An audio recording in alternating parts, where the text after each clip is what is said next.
दोस्तों, आज हम प्रसिद्ध मुंशी प्रेमचंद की एक कहा नाटक का नाम के बारे में पढ़ेंगे, जिसका नाम है गौदान। तो चलिए स्टार्ट करते हैं। नाम है होरी महतो। होरी महतो कोई बड़ा आदमी नहीं था। ना उसके पास ज्यादा जमीन थी, ना धन, ना दौलत, ना कोई पहचान। उसकी पहचान सिर्फ इतनी थी कि वह एक ईमानदार किसान था। सुबह अंधेरा रहते जब पूरा गांव सोया होता, होरी उठ जाता। फटे हुए कपड़े, सूखे चेहरे पर पसीना और हाथ में पुराना हल। बस खेतों की ओर चल पड़ता, मानो जिंदगी से रोज लड़ने जा रहा हो। हीरो होरी की पत्नी थी धनिया। धनिया ज्यादा बोलती नहीं थी, लेकिन जब बोलती तो सच बोलती। उसकी आंखों में बरसों की गरीबी बसी थी, लेकिन आत्मसम्मान भी उतना ही गहरा था। वह जानती थी गरीब होना गुनाह नहीं, लेकिन गरीबों में झुक जाना सबसे बड़ा गुनाह है। होरी के जीवन में एक ही सपना था, मरने से पहले एक गाय पाल लूं और अंत समय में गौदान कर दूं। गांव में माना जाता था कि बिना गौदान के मरना अधूरा जीवन होता है। होरी जानता था कि उसकी औकात गाय खरीदने की नहीं है, फिर भी हर दिन वह मन ही मन उसने सपने को पालता रहा, अपने सपने को पालता रहा। होरी का गांव ऊपर से शांत दिखता था, लेकिन भीतर से जहर से भरा हुआ था। यहाँ जमींदार राजा थे, साहूकार भगवान, पंडित न्यायाधीश और किसान बस मजदूर। जो जितना गरीब उतना ही दोषी। होरी पहले से भी गरीब था, लेकिन कर्ज में नहीं डूबा था। वह जितना कमाता उतने में ही गुजारा कर लेता। धनिया रोटियां पतली बनाती, सब्जी कम डालती, लेकिन बच्चों का पेट भरने की कोशिश करती। घर में हंसी कम थी, पर झगड़े नहीं थे। एक दिन गांव में हलचल मची। होरी के आंगन में एक गाय बंधी थी। लोगों को यकीन नहीं हो रहा था। धनिया ने पहली बार गाय के माथे पर हाथ फेरा। उसकी आंखें भर आईं। यह गाय सिर्फ जानवर नहीं थी, यह इज्जत, धर्म और सपने की निशानी थी। लेकिन होरी खुश कम और डरा ज्यादा थी। हुआ। उसे डर था कि नजर लग जाएगी, लोग चलेंगे, कोई बहाना ढूंढेंगे। धनिया बोली, भगवान से डरना चाहिए, लोगों से नहीं। लेकिन होरी जानता था गांव में भगवान से पहले लोग ही न्याय करते हैं। होरी का बेटा गोबर बाप जैसा नहीं था। वह सवाल करता था, अन्याय सहन नहीं करता था। वह कहता, बाप हम कब तक झुकते रहेंगे? होरी चुप रहता। उसे लगता था चुप रहना ही गरीबी में समझदारी है। गाय आने के बाद होरी पर नजरें टिकी गई। पंडित सोचने लगा, इतना गरीब और गाय कैसे? साहूकार हिसाब लगाने लगा, अब इससे और कर्ज वसूला जा सकता है। जमींदार को लगा यह किसान सिर उठा रहा है, और जहां गरीब सिर उठाता है वहां मुसीबत जरूर आती है। एक रात धनिया को अजीब सी घबराहट हुई। गाय बार बार अजीब आवाज कर रही थी।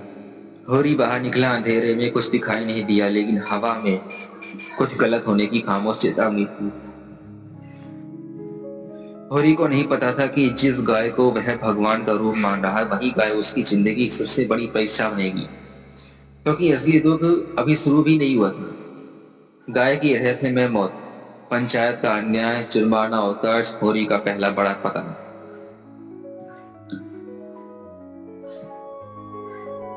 जिस सपने को होरी ने बरसों पालकर रखा था, वही गरीबी, वही सपना अब उसकी जिंदगी पर भारी पड़ने वाला था।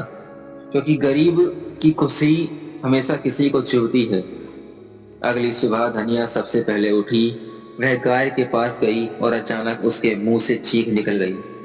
गाय जमीन पर निश्चल पड़ी थी, ना कोई हरकत, ना कोई सांस। होरी दौड़ता हुआ आया। उसने गाय को हिलाया, पुकारा, लेकिन अब सब कुछ खत्म हो चुका था। खुशी का अंत। होरी वहीं जमीन पर बैठ गया। उसकी आंखों में आंसू नहीं थे, बस खालीपन था। धनिया बोली, रो लो, शायद मन हल्का हो जाए। लेकिन होरी के पास रोने की ताकत भी नहीं बची थी। गाय के मरने की खबर आग की तरह फैल गई। कुछ लोग दुख जताने आए, लेकिन ज्यादातर तमाशा देखने। फुसफुसाहट शुरू हो गई, इतनी जल्दी कैसे मर गई? कहीं जहर तो नहीं दिया? गरीब को गाय पालने की क्या जरूरत थी? अब दुख से ज्यादा शक खड़ा हो चुका था। दोपहर होते होते पंडित और जमींदार होरी के आंगन में आ गए। एक पंडित बोला, होरी सच सच बताओ, गाय को क्या खिलाया था? होरी घबरा गया। उसने कहा, जो था वही, सूखा चारा पानी। लेकिन जवाब किसी को पसंद नहीं आया। शाम को पंचायत बैठी। होरी को बीच में खड़ा किया गया, मानो वह कोई अपराधी हो। पंडित ने घोषणा की, गाय की मृत्यु पाप है और यह पाप होरी से हुआ है। धनिया तिलमिला उठी। यह बोली, हमने क्या किया है? हमारी गलती क्या है? लेकिन पंचायत में औरत की आवाज कभी सुनी नहीं जाती। फैसला सुनाया गया, होरी को प्रायश्चित के लिए जुर्माना देना होगा। राशि इतनी थी कि होरी के पैरों तली जमीन खसक गई। उसके पास एक पैसा भी नहीं था। होरी मजबूरी में साहूकार के पास गया। साहूकार मुस्कुराया, अब याद आ गई हमारी, कर्ज मिला। अब याद आई हमारी, कर्ज मिला, लेकिन भारी ब्याज पर। धनिया ने मना किया, लेकिन होरी बोला, इज्जत बचानी है। धनिया जानती थी यहीं से बर्बादी शुरू होती है। जुर्माना दिया गया, लेकिन इल्जाम खत्म नहीं हुआ। गांव में लोग अब होरी को शक की नजर से देखने लगे थे। बच्चे तक उसे चढ़ाने लगे, गाय मारने वाला, गाय मारने वाला। हर शब्द होरी के दिल में छुरी की तरह चुभता। एक दिन धनिया फूट पड़ी। वह बोली, गरीबी हमारी गलती नहीं, लेकिन चुप रहना हमारी सबसे बड़ी गलती है। पहली बार धनिया की आंखों में डर नहीं आ रही थी। एक कर्ज चुकाने के लिए दूसरा कर्ज लिया गया। साहूकार का हिसाब दिन पर दिन बढ़ता गया। होरी की जिंदगी अब खेत में ज्यादा कर्ज के कागजों में दबी रहने लगी। गाय मर चुकी थी, लेकिन उसके साथ होरी की शांति भी मर गई। अब उसके जीवन में गाय नहीं थी, चैन नहीं था और कर्ज से भागने का कोई रास्ता नहीं था। लेकिन असली तूफान अभी आना बाकी था। गोबर और जुनिया, समाज का दोहरा चित्र। जब इंसान गरीबी से लड़ते लड़ते थक जाता है, तब समाज उसकी इज्जत से खेलना शुरू कर देता है। और वही हुआ होरी के साथ। गोबर अपने बाप की तरह सब कुछ सहने वाला नहीं था। पंचायत का अन्याय, लोगों की फुसफुसाहट और घर पर पड़ता कर्ज, सब उसे अंदर ही अंदर जला रहा था। वह बार बार कहता, पाप, यह चुप्पी हमें मार डालेगी, लेकिन होरी सिर्फ झुका देता। इसी बीच एक दिन दुनिया होरी के घर आई। वह एक गरीब परिवार की लड़की थी, डरी हुई, सहमी हुई। उसकी आंखों में भय और उम्मीद दोनों थे। गोबर और झुनिया एक दूसरे को पहले से जानते थे। जल्द ही सच सामने आ गया। झुनिया गर्भवती में थी। गांव में यह प्रेम नहीं था, पाप माना गया। पंडितों ने कहा यह धर्म के खिलाफ है। गांव वालों ने कहा इसे घर से निकाल दो, लेकिन किसी ने पूछा नहीं लड़की क्या चाहती। एक बार फिर पंचायत बुलाई गई। इस बार मुद्दा होरी नहीं, झुनिया थी। फैसला आया, झुनिया को घर से निकाल दिया जाए, वरना होरी को दंड मिलेगा। यही धनिया खड़ी हो गई। उसने पंचायत की ओर देखकर कहा, अगर पाप है तो दोनों का है, सिर्फ लड़की क्यों सजा पाई? पूरा गांव सन्न रह गया। पहली बार किसी औरत ने पंडितों को आंखों में आंखें डालकर जवाब दिया गया। पंडित गुस्से में बोले, औरत होकर धर्म की बात करोगी? कन्या बोली, धर्म इंसानियत सिखाता है, पत्थर दिल बनना नहीं। लेकिन पंचायत पहले ही फैसला कर चुकी थी। गोबर समझ गया, अब गांव में उसके लिए जगह नहीं। एक रात वह चुपचाप गांव छोड़कर शहर चला गया।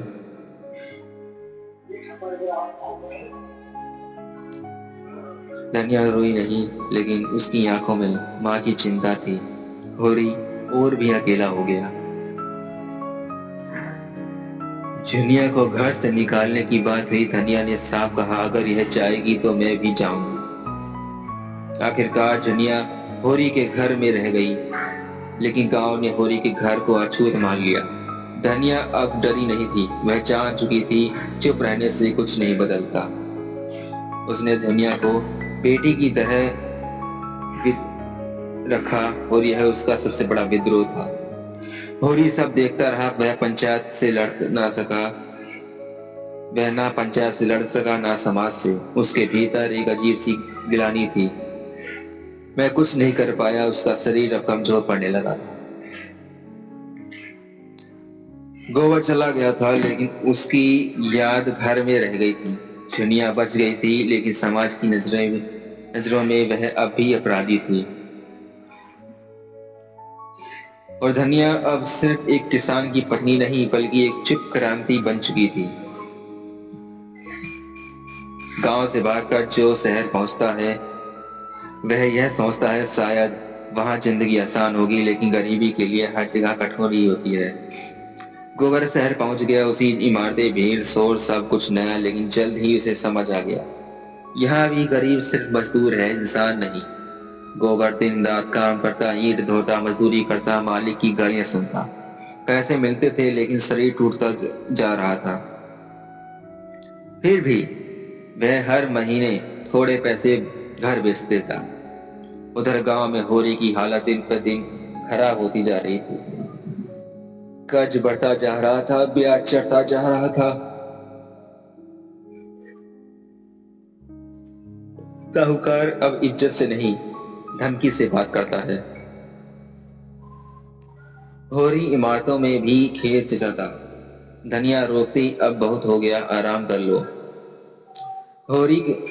लेकिन होरी कहता, अगर मैं रुक गया तो घर कैसे चलेगा। उसका शरीर अब जवाब देने लगा था। दुनिया ने एक बच्चे को जन्म दिया। वह पल घर में थोड़ी खुशी से लाया।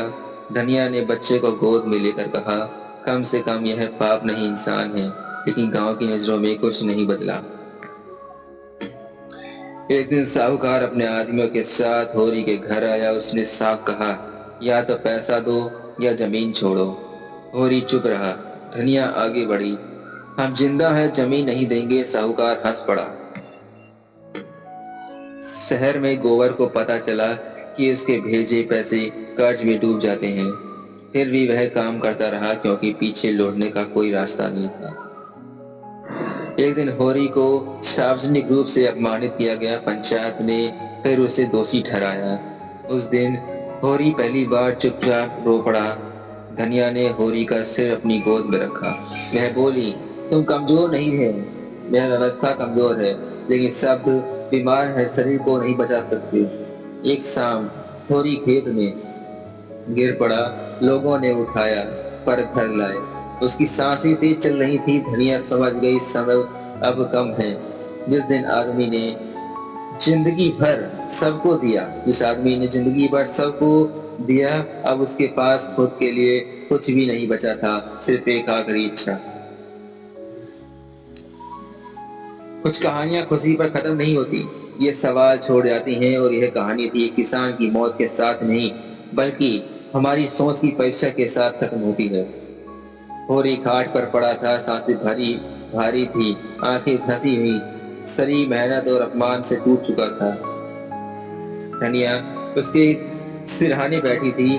पूरे जीवन भर में पहली बार होरी इतना कमजोर लग रहा था। होरी ने धीमी आवाज में कहा, धनिया, क्या गोदान हो पाया? क्या गोदान हो पाएगा? धनिया का दिल टूट गया। उसने कोई जवाब नहीं दिया, बस होरी का हाथ अपने हाथ में ले लिया। घर में कोई गाय नहीं थी, सब कुछ कर्ज में चला गया था, जमीन, इज्जत, सपने। होरी जानता था कि उसका सपना अधूरा रह गया है।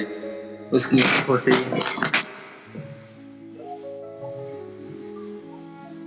एक आंसू चुपचाप बह निकला।